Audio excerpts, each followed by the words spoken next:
I've just spent a full day with Samsung's brand new Galaxy S26 Ultra, their top-tier flagship for 2026, and honestly, my feelings are complicated. There are a few features I was genuinely excited about that turned out to be surprisingly underwhelming in real-world use, but at the same time, there are some unexpected upgrades that completely stole the spotlight, and one of those is Samsung's new privacy display, and a feature that sounds futuristic, looks magical at first, but might not be as perfect as it seems. And let me explain that. Samsung has redesigned the screen using two different pixel types. First, you have normal pixels that spread light outward in wide angles, which is why you can clearly see your screen from almost any direction. Then, mixed in between, there are new narrow pixels that focus their light directly forward. When you activate privacy display from quick settings, the phone turns off those wide pixels, leaving only the narrow ones active. The result? A display that's only visible when you're looking straight at it. Anyone peeking from the side sees almost nothing. What makes this better than traditional privacy screen protectors is control. You can choose exactly when and where privacy mode activates, like only inside messaging apps during password entry or even on specific parts of the screen. For example, you can hide just the notification banners while keeping the rest of the display visible. And honestly, the first time you see it in action, it feels like actual magic. But here's the catch. Because this system essentially disables half of your display pixels, activating privacy mode causes a noticeable drop in resolution and brightness. While it blocks snoopers effectively, it also slightly reduces clarity for you. Still, if that was the only downside, I'd say this is a clever and genuinely useful feature. But there's another concern. Even with privacy mode turned off, the viewing angles on the S26 Ultra appear noticeably worse than on last year's S25 Ultra. As you tilt the phone, the screen quickly develops a blue tint and loses brightness. This likely happens because half of the pixels are designed to project light directly forward, meaning once you move off center, fewer pixels remain visible. It's early to make a final call, but right now I'm not fully convinced that this new display technology is a win for everyone. Thankfully, when viewed head-on, the screen looks fantastic, and for the first time on a Samsung phone, we're getting a true 10-bit panel allowing for a wider range of colors and smoother gradients. Samsung's new ProScaler technology also enhances image sharpness in real time. When watching the same video side by side with last year's model, the difference is immediately noticeable, especially in areas like fine textures and moving details. So while the privacy display may not be the star feature we expected, the overall screen quality has taken a meaningful step forward.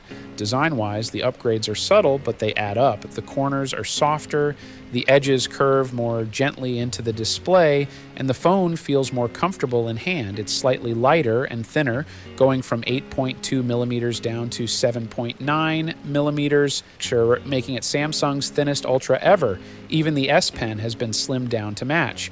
None of these changes are revolutionary on their own, but together they create a noticeably more refined feel. One welcome change is consistency. For the first time, the Ultra finally matches the design language of the S26 and S26 Plus. The curves, camera layout, and colors are now uniform across the lineup, making Samsung's entire range feel more cohesive. And that said, there's one ironic twist. Samsung dropped titanium and went back to aluminum. Just last year, titanium was marketed as the ultimate premium material. Now it's gone, but in real use, aluminum actually makes sense. It's lighter, handles heat better, and feels just as premium. My only real complaint? The colors.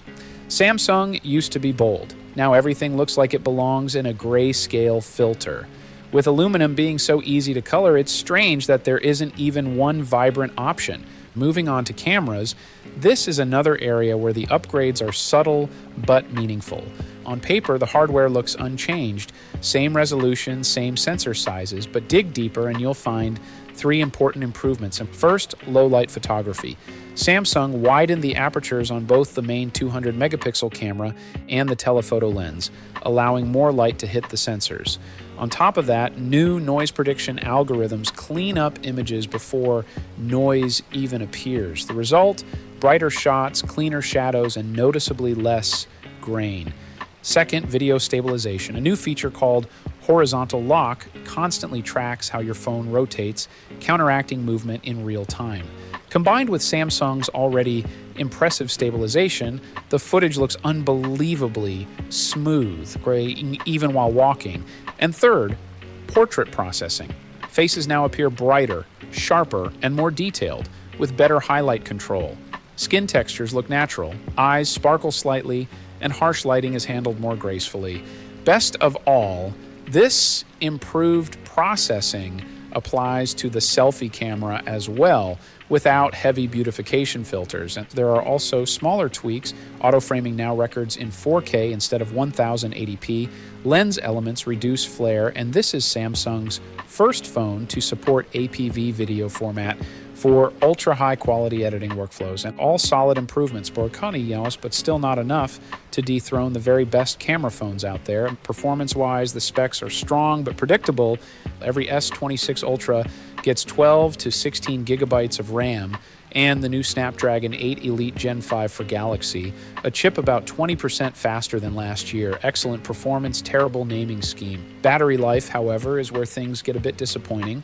Samsung sticks to the same 5,000 milliampere hours capacity for the 6th year in a row. Meanwhile, Chinese flagships are pushing past 7,000 milliampere hours. Instead of increasing capacity, Samsung opted for a thinner design. At least charging speeds improved. You now get 60 watts wired charging, allowing a 0 to 75% refill in about 30 minutes, and 25 watts wireless charging. But there are still no built-in magnets for proper alignment, meaning you'll need a case for stable wireless charging. Now let's talk software, because this is where Samsung is making the loudest noise, and some features are genuinely helpful. Screenshots are now automatically categorized, making them much easier to find later. A new Finder button provides instant search access, even allowing you to search through old notifications, which could be a lifesaver. Bixby also gets smarter. It can now generate settings panels directly based on your request and seamlessly hand off complex questions to Perplexity AI. While impressive, I'm still not convinced it's better than just using Google Gemini. Audio Eraser now works on any video, not just recordings. Watching YouTube, you can instantly reduce background noise and focus on voices, and it works shockingly well. AI photo editing also sees major improvements. You can tweak images using text prompts, blend multiple photos together, and generate realistic edits that actually preserve your original image without weird artifacts. Creative Studio introduces generative AI tools for wallpapers, stickers, and designs. Useful, sure, but some modes are unsettling. Nudge, Samsung's contextual assistant, tries to surface helpful info when needed, but during testing it was inconsistent at best, sometimes brilliant, sometimes clueless. So after one day with the Galaxy S26 Ultra, what's the verdict? It's refined, polished, smarter, but it doesn't feel revolutionary. There are improvements everywhere in display quality, design comfort, camera processing, charging speed, and AI tools, but nothing here truly shocks or excites. And so far, my first impression is this: I'm satisfied, but not amazed. And now the real testing begins. If this helped, hit like, subscribe for deeper tech breakdowns, and I'll see you in the next one.